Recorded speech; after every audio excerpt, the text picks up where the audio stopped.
Hi, welcome to HardReset.Info channel, dear viewers. In front of me, OPPO F23, and now I'm gonna show you how to improve battery life on this device.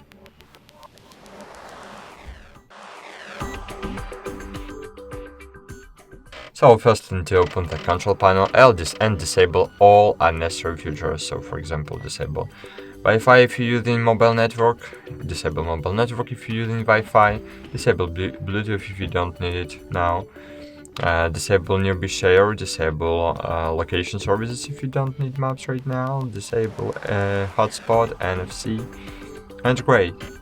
And of course, then you can enable the power saving mode, because in the power saving mode you will save your power. Just understand. And of course, you can open settings, then battery, and then here open battery saving mode, and here you can enable super power saving mode. That's it. Thanks for watching. Like this video, subscribe to our channel, and bye. See you.